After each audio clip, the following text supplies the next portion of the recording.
Greetings, everyone. This is Mark Skidmore. I'm the Director of the Regional Center for North Central Regional Center for Rural Development. Thank you for being here on today's webinar.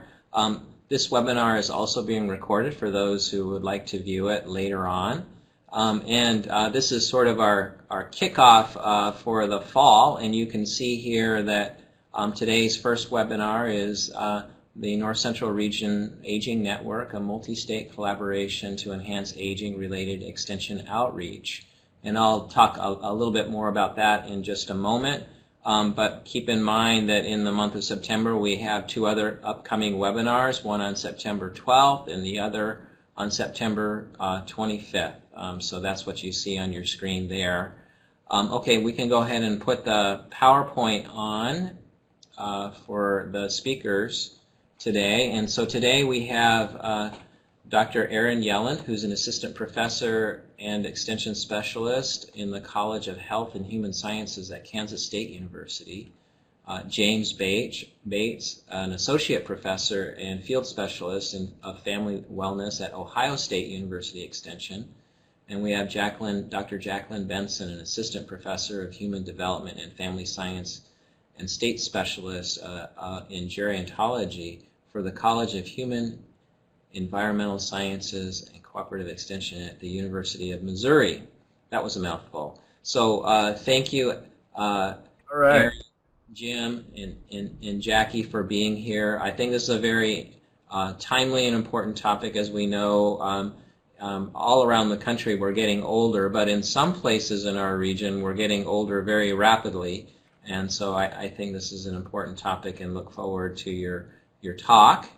For those on watching, if you have some questions or would like to make a comment, you can do so in the webinar chat down below.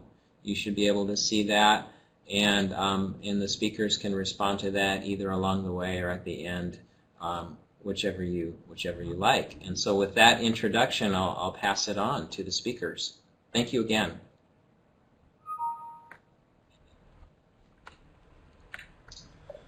All right, fantastic. Great, thanks. No.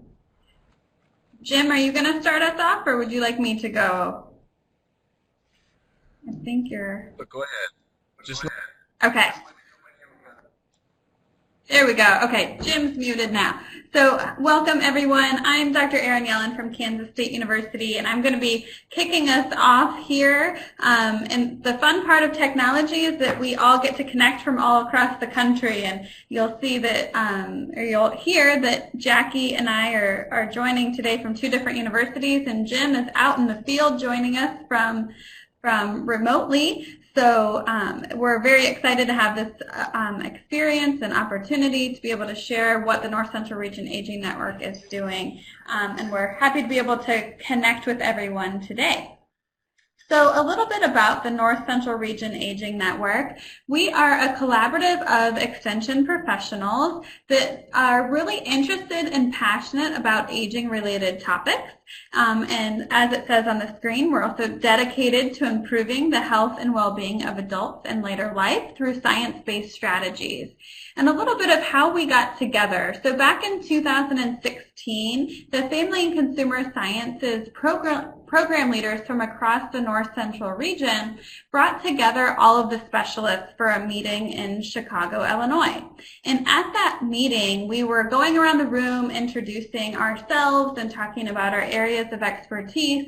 And of course, we had a lot of people who were naturally interested in nutrition and physical activity and these sorts of things. But there was a handful of us who said that we were really interested in aging, and that was the work that we were pursuing through Extension. And what was fascinating is that most of us didn't even know that the rest of us existed. We really didn't have these pre-existing relationships and networks.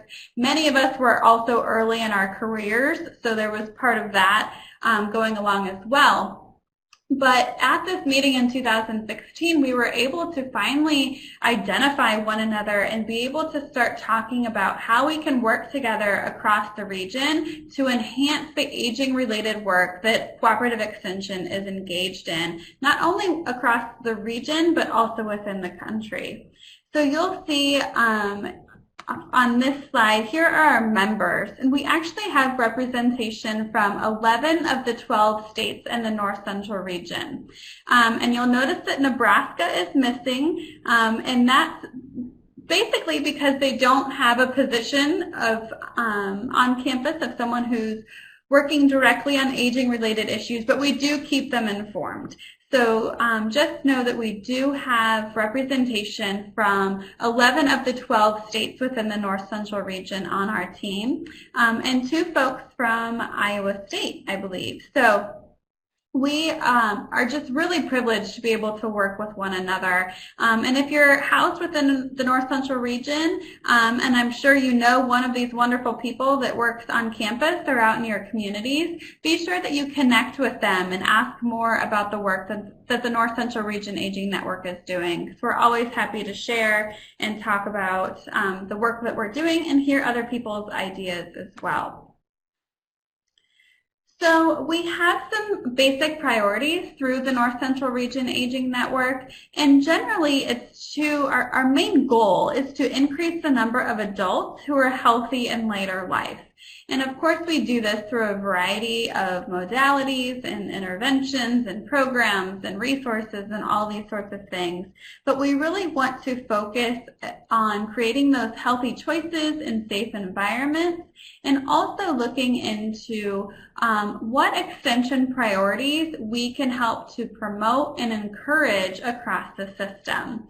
And so you'll see on our graphic here on the slide that we have some priority areas such as aging-friendly communities, healthy aging in general, brain health, caregiving, whether that's formal or informal, talking about age-friendly homes, ranches, and farms, so really trying to pull in that rural aspect of being able to age well.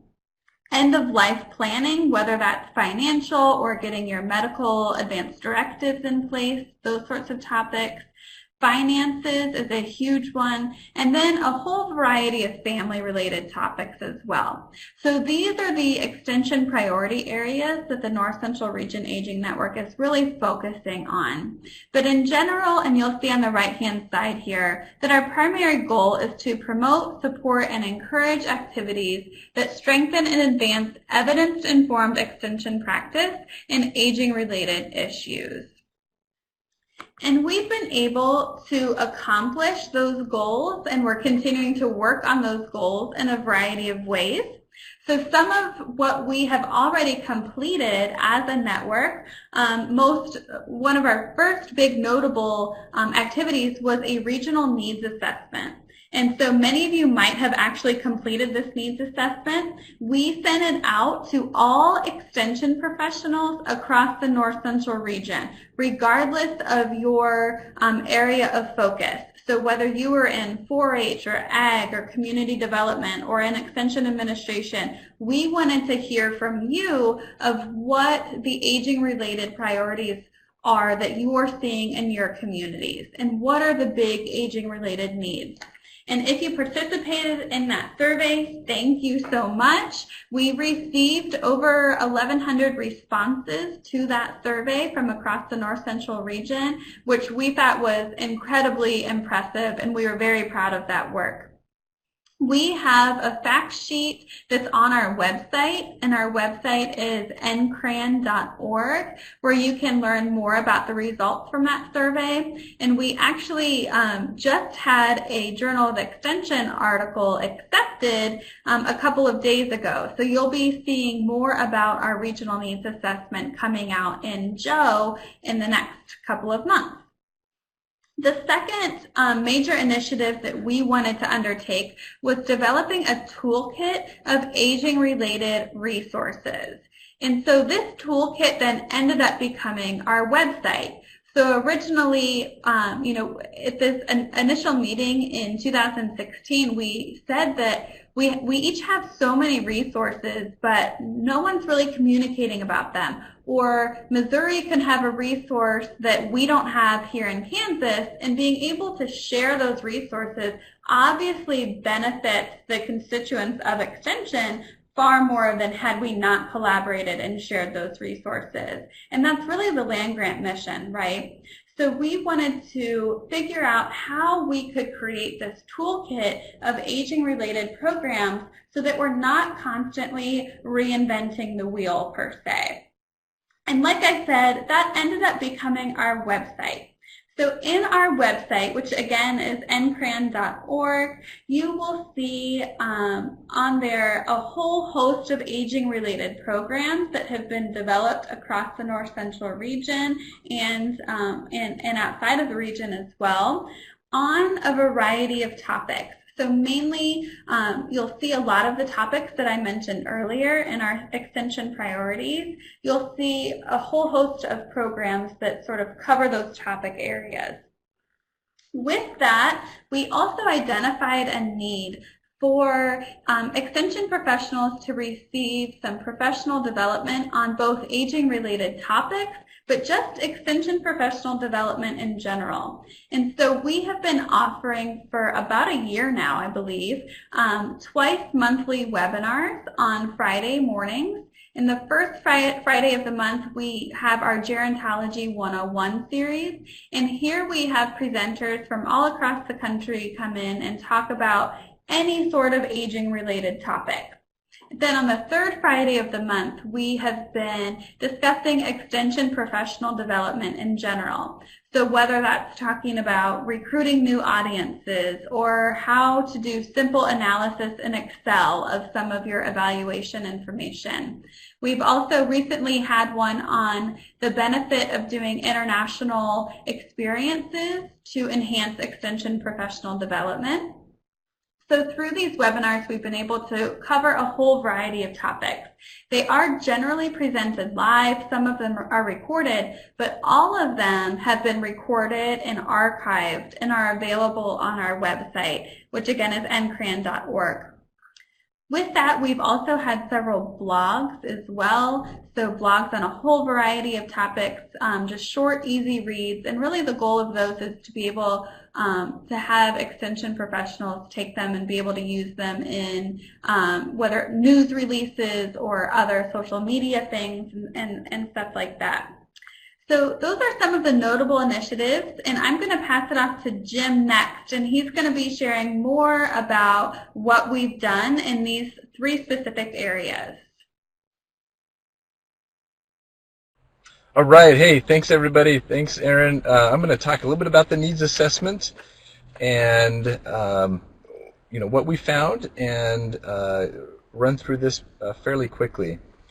As Erin mentioned, we sent out a Hardy survey to the North Central region. This went to administrators, it went to educators, agents, it went to staff, and to try to figure out what are the needs that that extension is experiencing, and with the finger on the pulse that we have in our communities and our counties, to find out what in terms of aging do we need to address, and what are those identified needs and opportunities for us in education and in outreach. We asked about current needs, future needs, and materials needed. And I'll just highlight these briefly here.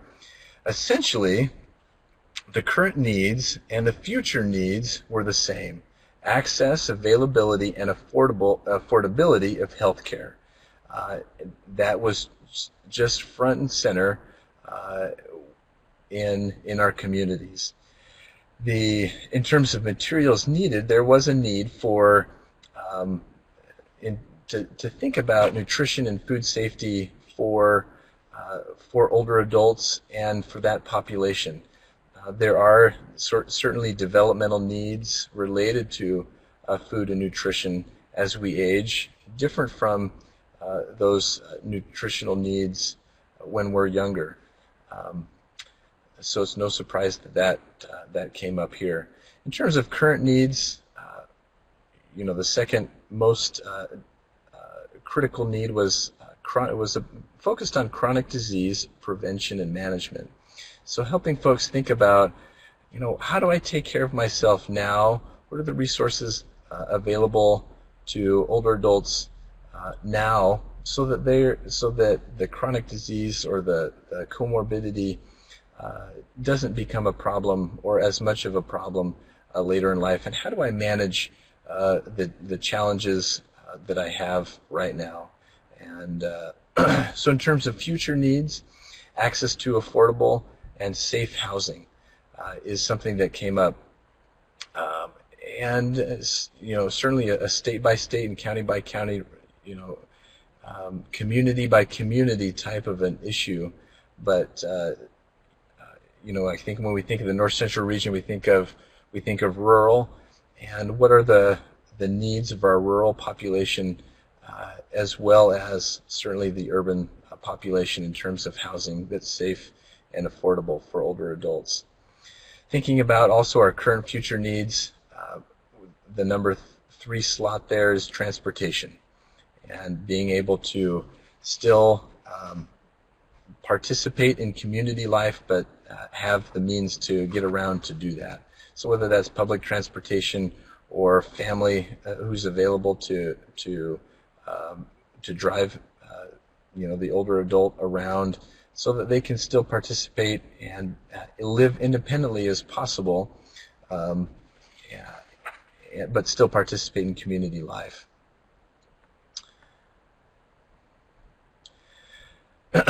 In addition,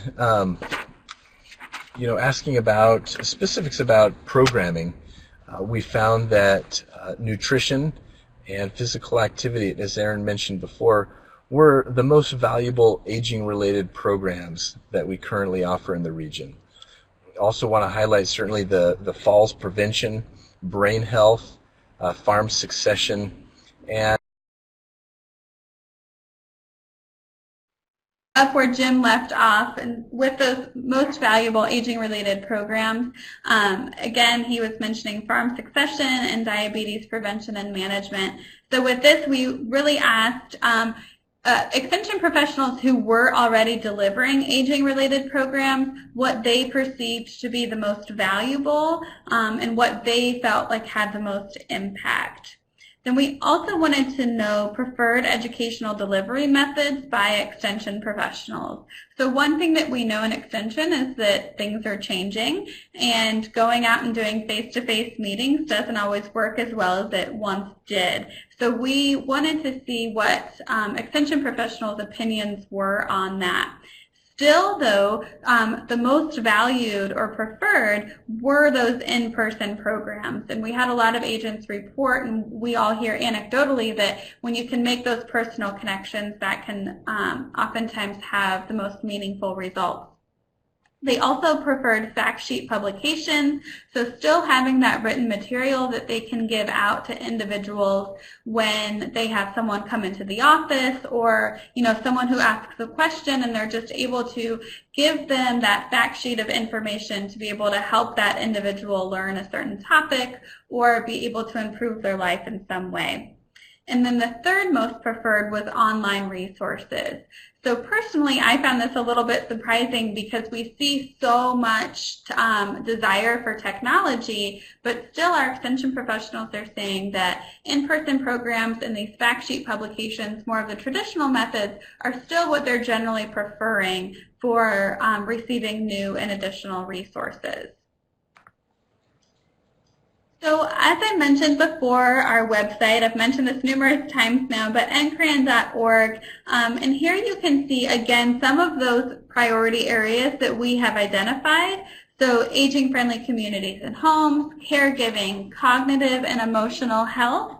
And here that's been a really big one recently, talking about with the opioid crisis and stress management, and particularly rural stress management as well. So we have some good resources there. End-of-life issues, exploitation and protection is always a big one, talking about frauds and scams and elder abuse and neglect. Finances, health promotion, and health promotion is really, again, looking at chronic disease prevention and management, as well as some of those other healthy living topics. physical activity and nutrition, and then, of course, relationships. And we always like to reiterate that relationships are always important no matter your age, and continuing to being able to talk about healthy relationships as we age is really beneficial for individuals. And earlier I was mentioning our webinars, so here's a little bit more information about them. So the first and third Fridays through this year. Next year our schedule is going to look a little different, but those are offered at 11 o'clock Eastern, 10 o'clock Central, with the first Friday of the month being our Gerontology 101 series, and the third Friday of the month being our Professional Development series. And you can see an example of our archived webinars on the right-hand side. And this was a webinar that I presented with some colleagues last month on international professional development and how it can enhance extension, outreach, and impact. And I'll just put in a plug for that. We did a study abroad tour to one of the blue zones or aging hotspots in the world in Greece this summer with extension professionals from Kansas State University and the University of Kentucky. So if that's a topic that you're interested in and learning more about international professional development, that was one of the webinars that NCRAN was able to offer. And I mentioned earlier also our blog. And so here's an example of a blog that we have from Dr. Kristen Litzelman from the University of Wisconsin, where she gave some really good resources and tips on, is your community a good place to grow up and grow old? And Kristen is one of our members who has a lot of expertise in creating aging-friendly communities. So you'll see across the NCRAN website that we have a whole host of experts on a variety of topics, and that has really helped us to become a very effective network, in our opinion. And we have been able to reach a whole lot of extension professionals and have received a lot of really great feedback on our network and the resources that we're able to provide. So next up, we will pass it off to Jackie, and hopefully she will be able to connect with us here. And she's going to be talking about our successes and how NCRAN perceives, or what we perceive to be some of the main points that have led us to be so successful as a network. Thanks, Erin. Yes, so as Erin and Jim just laid out some specific projects that we've done as a group, and we hope that what we've been able to share with you is really convey that we've been successful in that, in accomplishing those projects, visualizing them, and implementing them. So we recently took a step back, just zooming out to assess what we've been doing the last couple of years and figure out what is it that makes our group tick so well. We have all been a part of other multi-state, regional, national collaboratives that work to varying degrees, but one thing that we agree on is that for all of us in the group, this has been one of the more successful groups that we've been able to participate in. So we did just some brainstorming together, wanting to figure out what are kind of the major themes that contribute to our success. So here I've listed these 4 ideas that we think have a lot to do with answering that question as to what makes our group work together so well. And I'll talk about each of these separately. But the first one is visioning, shared leadership, connection, and data-driven decision-making. And I'll talk about each of those. So beginning with visioning. In March of 2018, we decided, and we had met, of course, the year prior, as Erin had described, when we first convened as a group, and so much of us coming together was just quite serendipitous. We came to these meetings in Chicago and really didn't have necessarily a goal of what we wanted from those visits. It was just an opportunity to get to know other people, like-minded folks, who hopefully had a shared interest in gerontology, and we found our group. And we put together some goals at that meeting of what we wanted to do in terms of small projects, and that's where the needs assessment was born. But when we finished that project, we decided, okay, how do we keep us going? Sustainability is really important. We really enjoyed working with one another, so we needed to come together again and figure out what would be our vision. So that's what happened in March 2018. We held this multi-day retreat to give us the opportunity for some visioning and planning in that regard, developing a strategic plan. And we broke that down into looking at some of the short-term goals, which really centered around some of the projects that Erin and Jim talked about that we have we've completed, but also what we wanted to do in terms of thinking into the future. It also included putting together our mission and our mission statement, putting together goals, objectives, outcomes. So as we mentioned on that previous slide, that long-term impact and sustainability of the group was guided by our mission, and that's what we came together in March to put together. It's promoting, supporting, and encouraging activities that strengthen and advance evidence-informed practice on aging-related issues within Extension. This time together that we had in March was really crucial to several things here. Establishing a group identity, creating bylaws was another output of that project, or of that time that we came together to meet and do some visioning. We put together an ad hoc committee to develop those bylaws for the group, decide how leadership, how it would take form, how we'd rotate that, which I'll talk about in a minute. It also gave us an opportunity to just foster solidarity between group members, and I'll talk about that a little bit more when I talk about connection. And then the process of visioning and the resulting consequence of creating a mission statement, the goals, the objectives, outcomes, they all served as motivators and justification for the projects that we've developed then or brainstormed about then and continue to do so now as we meet on a regular basis.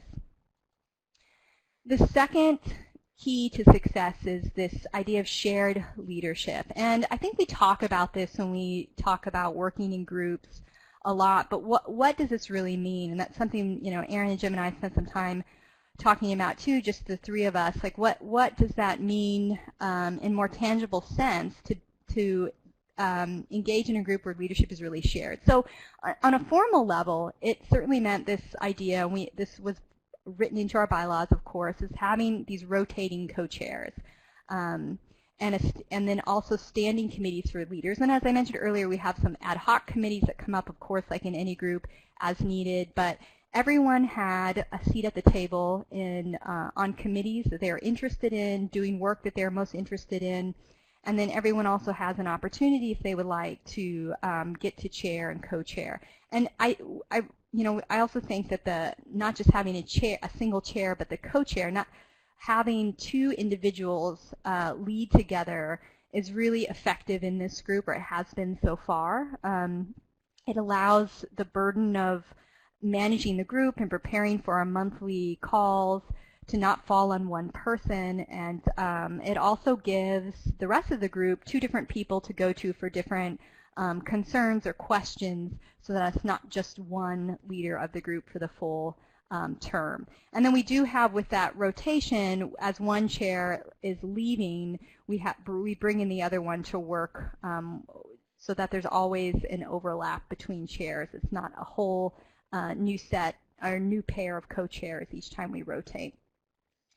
In terms of informal leadership, and I think this is really key to explaining where shared leadership comes in for our group and what that means, is that we respect each member as a peer and an expert in their own right. So, leadership is shared in the way that we interact with one another. It's that having that respect for each other about what we are particularly knowledgeable in, whether that's content areas or methodologies. And although the network, it consists of members with this shared interest in gerontology, right? That's how we all came together.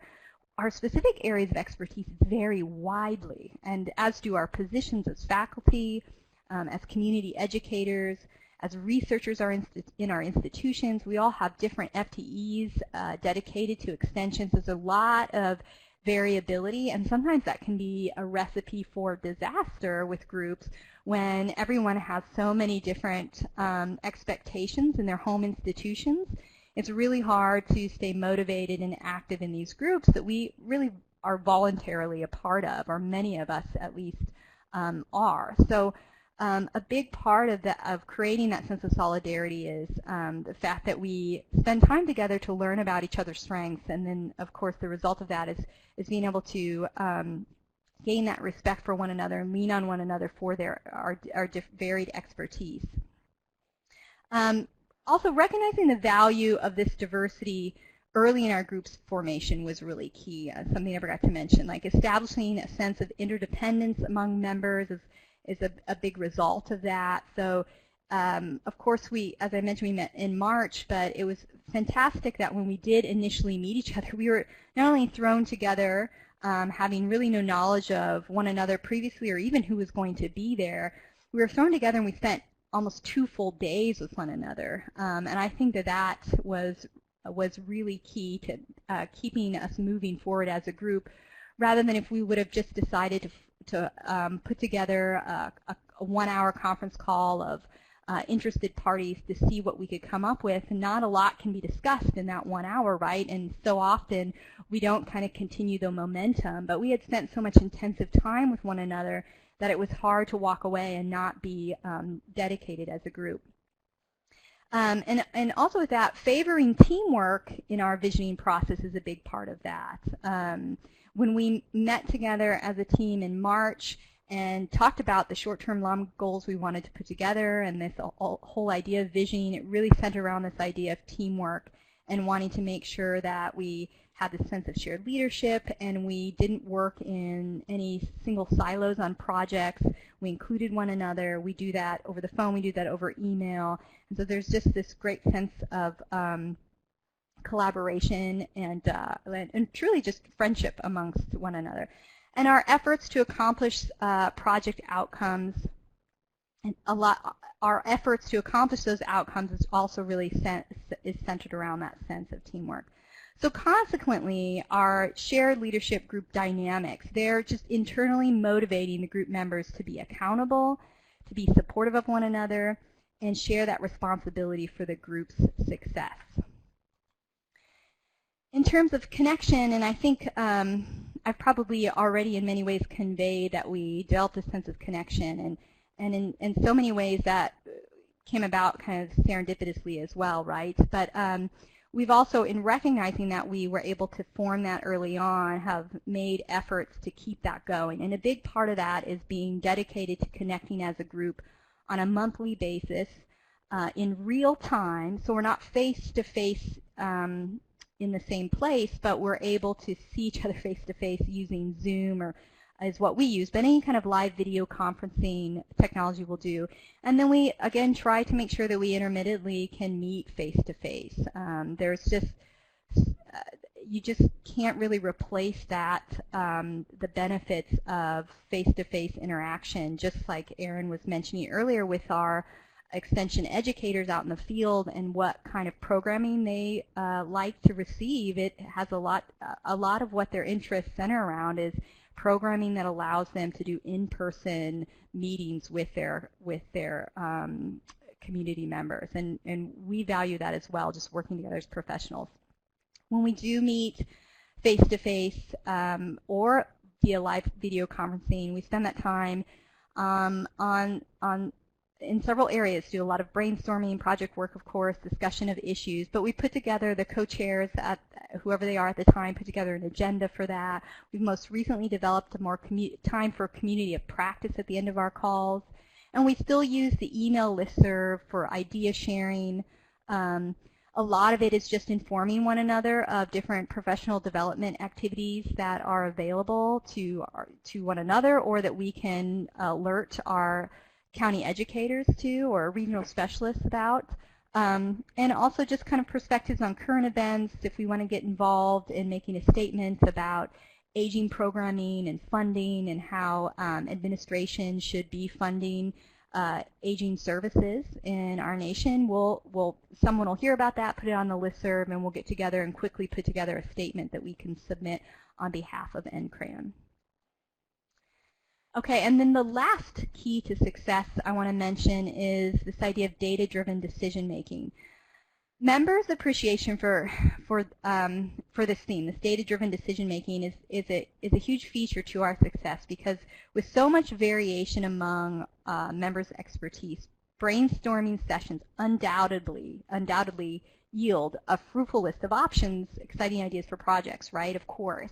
We're coming from for all different departments. Our roles in our departments or at our universities are quite varied. Some of us interact directly with community members and older adults and their families on a day-to-day basis out in the field all the time. Others spend more time on campus, engaged in research and interacting and providing service to aging families in that way. So we come up with a ton of ideas. It's one of the most fun parts about being a part of this group is the ideas we can come up with. But how do we decide which ones we're going to select and move forward on? And that's where it's really key, and we're all very dedicated to making sure that we lift up those ideas that are really backed by data, right? That we think there's empirical data that we can use to help us make those informed decisions about ideas that, whether we should discard because there's not a lot of evidence to support that program per se. Should we halt this for now because there isn't funding available perhaps? Or prioritize, we make those decisions based on data, and it's really crucial to team stability and honoring NCRAM's vision. So just as final thought, as was initially described when NCRAM came together, it was, as I've said, very serendipitous or coincidental. So it started with passion and that coincidence, and it developed once we recognized that we all had that passion. We knew that wasn't going to keep us going, though. We couldn't just thrive on that alone. So we had to focus on developing a vision and focus on sustainability, and that's really what's contributed to our success. So before I open it up to any questions for us, I just want to thank NCRCRD for hosting this webinar, for supporting us in some of our projects, funding and otherwise. We appreciate you all so much. And right now, I'll leave it open it up to questions. Okay, thank you, Jackie, Erin, and Jim. We really appreciate all this work and all the information that you are making available to all of us. I think if there are any questions, they can type it in the chat, but just to get things rolling a little bit, perhaps there'll be a question. But I wanted to ask a couple of things. The first is just in the chronic health arena, diabetes the rate of diabetes among the aged is growing. Right now, among 65-year-olds and older, about 25% have diabetes, and it's expected that could increase, could double in the next 20 or 25 years.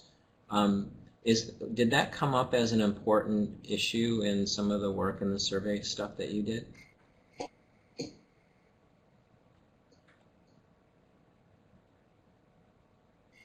Well, I will go ahead and answer that question for you. And I think, so chronic disease prevention and management came up a lot, and whether that's referring to a whole variety of chronic diseases, diabetes being one of them, but that is something that we have discussed as a group, because there are some diabetes management programs. So currently across the North Central region, we have a group working on the Dining with Diabetes program. And so we're able to connect extension educators to that program. And then there's also the diabetes prevention program that is, I know in Kansas that's offered through our state office of, or our Kansas Department of Health and Environment.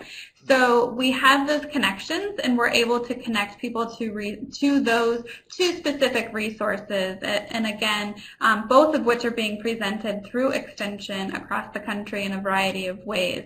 But yes, diabetes is certainly a huge issue, and one of the things that we can note about NCRAN is that we have a variety of expertise, but we don't have someone who is who has a background in nutrition on our team.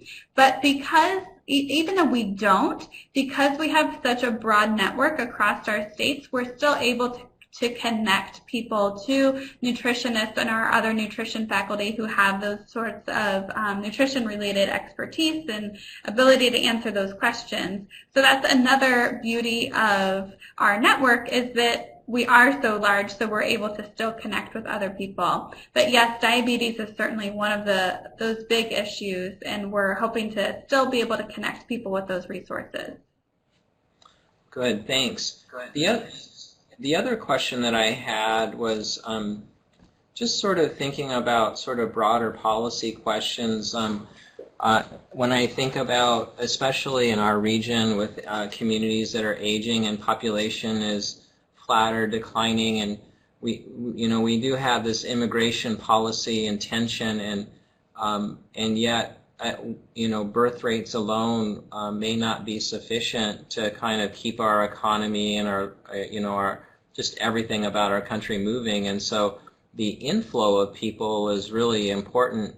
I'm wondering if you can comment on this idea of aging and the need for immigration potentially, or the challenges and trade-offs between those two questions.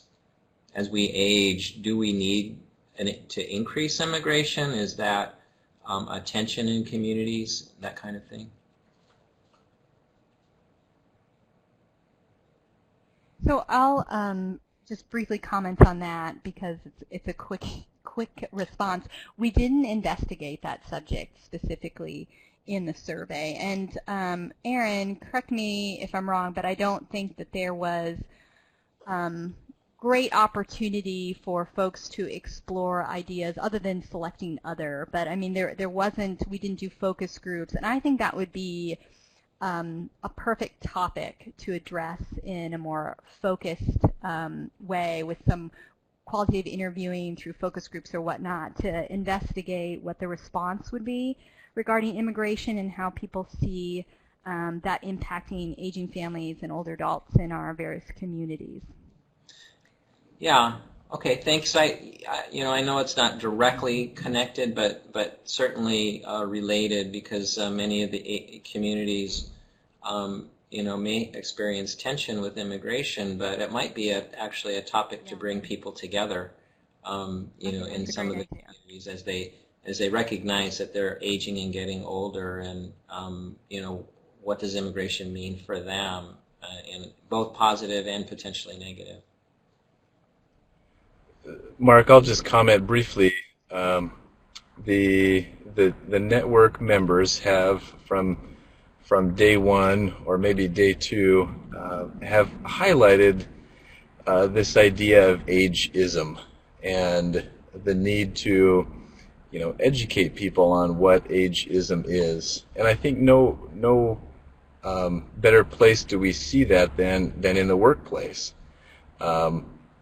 where people are being excluded from the workforce because of their age, or because the perception is that they can't work, or they don't have the ability to do something that someone else can do. And so just that tension between, well, maybe these older adults, maybe we need to give them a chance so they can participate in the workforce for a longer period of time, versus, and then the question of immigration and whatnot. If that's a workforce replacement issue, I think that there's a couple of different tracks and ideas, policy that could begin to address that. And I think starting domestically with this idea of welcoming older adults to the workplace and valuing their contributions, their knowledge, and their expertise that they've developed over a lifetime of employment. That's a good comment. Thanks. That's a good comment. Thanks. And Mark, I have something to add to that. So this summer, I was in Washington, D.C. for NELD, which is the North Central Extension Leadership Development Program, and I had the opportunity to go to the National Immigration Forum when I was there in D.C. And actually, I got into a really lively discussion with one of their, I think he was their vice president or one of their senior administrators regardless, because they are really starting to look into the impact that immigration can have on the workforce that is helping to ensure that older adults are able to age in place, but also receive the health care that they need. So their research has found that a lot of care providers, whether it's in long-term care facilities or home health aides and those types of positions, have been filled by immigrants. And what do the immigration policies that may or may not be coming down the line, what sort of implications does that have for the healthcare workforce? And then ultimately, what type of implication does that have for the aging population? So I think there's some interesting things going on that I know, across the network have been exposed to this type of information. We're sort of keeping an eye on it. But I think it's a really interesting topic. And when we're thinking too about our communities and how they're aging so quickly, and in Kansas we have communities that are completely dying off because the people that are there are dying and the young people have left. So how can we, think about immigration as a way to also keep our communities thriving and workforces going and things like that? So it's a really interesting topic. Well, thank you. Thanks to all three of you for sharing and doing this work and giving a presentation. I've also been thinking a little bit in terms of shrinking communities and how do you maintain an adequate level of public services and quality of life when your economic base and your property tax base is declining, and younger people may be moving to more urban places, and then those who stay in the community are older, and so it's a challenge that way. So I've been thinking about that as well. At any rate, I think maybe we're just about out of time, and again, I want to thank you for your work here and for giving a great presentation. Thank you for your support, Mark. We appreciate it very much. Oh, really glad to Thank you, do Mark. that. Okay, we'll sign off for now then. Thanks. Take care. Thank you. Bye.